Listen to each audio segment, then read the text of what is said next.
एक हमला वहाँ भी हुआ होगा। आज भी फ़ोन नहीं किया, मैं बात ही नहीं करूँगी। आज फ़ोन करेंगे तो भी नहीं। कम से कम वैलेंटाइन डे पर कोई फूल ही भेज देते व्हाट्सएप पर नहीं, इन्हें कहाँ समय है हमारे लिए। पिछली बार तो मेरे द्वारा कढ़ाई करके दिल बनाया हुआ रुमाल से बंदूक को घूंघट उड़ाकर उसे चूमते हुए फ़ोटो भेजी थी। इन्हीं ख़यालों को सोचते हुए आज पूनम के होठों पर ज़रा सी मुस्कान उभर आई। अभी 1 साल ही तो हुआ था पूनम और राजेश की शादी को। पूनम जब राजेश से पहली बार मिली थी तभी उसे अपने होने वाले पति के देश प्रेम की झलक साफ देखने को मिल गई थी। पहली मुलाकात में ही राजेश ने पूनम को कह दिया था कि इस दुनिया में वह सबसे ज़्यादा प्रेम अपनी भारत माता से करता है। शायद यही कारण था कि पहली मुलाकात में ही पूनम ने राजेश से शादी के लिए हाँ कर दिया था। शादी के 10 दिन बाद ही राजेश वापस सरहद पर अपना फर्ज पूरा करने चल पड़ा था। हालांकि इन 10 दिनों में ही राजेश और पूनम को केवल 3 दिन ही तो साथ रहे थे, लेकिन इन 3 दिनों में पूनम ने अपनी पूरी ज़िंदगी राजेश के साथ जी ली थी।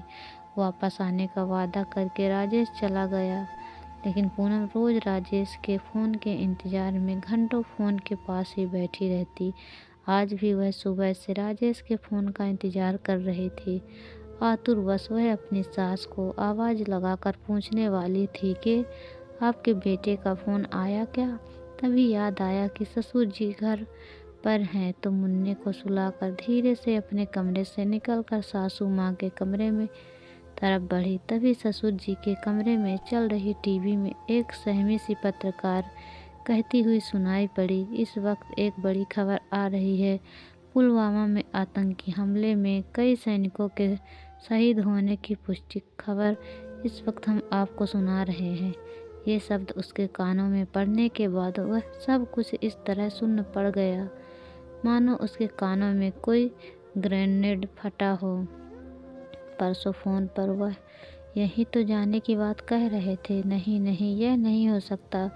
उन्होंने कुछ और बोला होगा, लेकिन सुबह से उनका फ़ोन क्यों नहीं आया? यही सोचती हुई वह बाहर ही दीवार पकड़कर बैठ गई। एक हाथ गोले का असर कम हुआ और धुंधला कट छटा तो ससुर जी के फ़ोन के लाउड स्पीकर पर बार बार आवाज़ आ रही थी, the number you are trying to call is either switch off और out of the service area. उसकी जब भी उससे बात होती तो कहे गए पुलवामा का नाम आ ही जाता।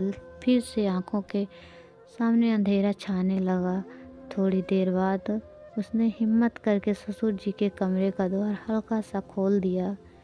वो इस तरफ पीठ करके बैठ गई, कभी फ़ोन तो कभी टीवी को देख रही थी। तभी तीसरा विस्फोट हुआ। समाचार चैनल का लाइव संवाददाता घटनास्थल की रिपोर्टिंग दे रहा था और तभी उसकी नज़र एक बंदूक पर पड़ी जिस पर एक खून से सना सफ़ेद रुमाल पड़ा था, जिस पर दिल का निशान देखते ही वो धड़ाम से गिर गई।